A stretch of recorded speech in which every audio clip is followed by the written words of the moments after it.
here is Prabir here again, bringing a video, something which would be very experiential, and I would like to share with you. So, uh, we from very childhood we have been taught to rush things. I'll explain. When we were kids, we had to get up at a certain time of the day, catch the school bus, or have a lunch at a certain. Every time is always a rush, rush, rush, rush. And the day you are happy, the time goes in a flip. The day you are sad, the time seems to be very expanded, and all that. And then when you come to university, you have to, again, the same routine goes. And especially when you are in a job world at 8:15 a.m. in the morning, you have to go for the stand up, and you have to leave home at a certain time to outsmart the traffic, etc. You always had been in a rush, and so was I. And I hope you'd be able to understand what I was talking about. Now, this walking 21 kilometers every day gave me a very, very different experience of the time. Not on all the days when I generally walk with no where to go to. Means I just walk till I have this thing that okay, I have to go home. I just walk with a not reaching in a particular spot, or not have to be anywhere. Those are the days which are the most magical experience, like I had today. So, for example, I get an expanded notion of time. I feel the time is very vast, and I just I have this, when I'm not on any digital media like this on my iPhone or anything, I just keep on going, and it has a very magical effect. And I'd like to explain you and possibly help you to experience once. If you can, it will be very profound. You would have a very, very different experience than what you currently experience out of time. It's not a rush. You have to feel the expanse of the time. So let me come to the point. So, for example, when I walk, most of the days when I don't have to be certain place, in some of the days I have to be at a certain place to do certain things. Okay, for example, if I have to be at 8 o'clock at the house to so that I can be with my son, who will be leaving for school, and just do few household chores. So that are the days which I have an agenda. Okay, I'm going there, I have to come back time. I'm constantly checking the time, and I'm managing the speed, etc. But there are days where, especially when in summer holidays, in school holidays, or when I'm going and meeting customers, etc., I generally put my meeting in the second half. The first half I generally would like to have a walk with no constraint of time. I generally take to walk 21 plus kilometer. I generally take 5 hours to 6 hours. It depends on the terrain, whether it's raining, etc., etc. Now, I'm talking about a day like today, where when I'm walking, I'll be very observant. I would see possibly a new bird, or as I'm walking today in a jungle track. Hello. And look what I see.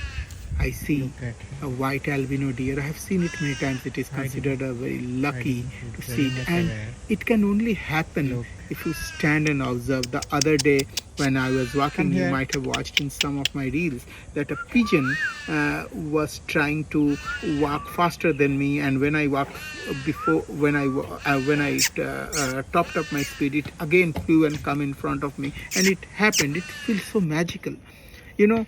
When you are very observant, and when you don't have this concept of the time is a rush, then this is what happens. I tend to notice things, or I tend to notice things like how the color of the tree on a cloudy day, or on a sunny day, it differs a lot. I even notice small changes around the flow of the wind, the rustle of the leaf. I would know where, when I'm walking a jungle track, suddenly the sound of my feet crunching on the dried leaf will create a very musical experience for me. If I would have been in a rush, I would have never felt that, isn't it? Now, what it ultimately meant is I was in that moment. Most of the time, when the time is rushing past and when you are experiencing time, you are physically maybe there, but you are mentally somewhere else. Well, does it serve a good purpose? Well, maybe. I have lived that life along, but nowadays I really enjoy the moment. Right now I'm sitting in this beautiful around the nature. I have a little bit of shade and I'm talking to you.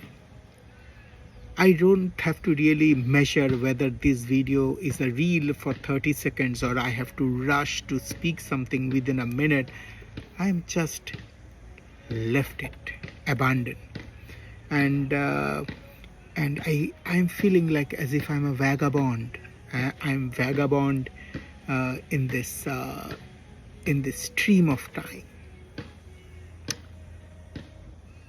Experience this one day. One day, live an agenda-free life.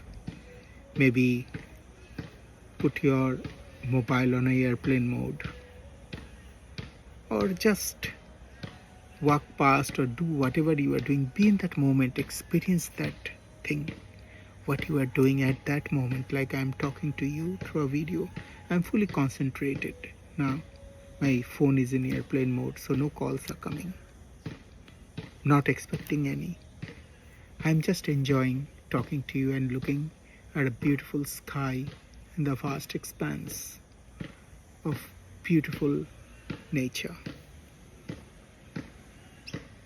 That is a gift. That's what I understand when they say that be in the moment. Be in the moment. It really is so beautiful. It is so beautiful. Feel it and experience it. It's already 7 minutes and 12 seconds and running. I'd like to end it here. Just enjoy. Enjoy the essence of being in peace. Don't rush in everything, because there is a famous saying, when you are still, only then the butterfly will sit on you. And butterfly, in the part of the country I am from, butterfly is considered as the symbol of luck, prosperity, and everlasting flourish. That's what it is called. That's why they say Om Prajapataye Namaha.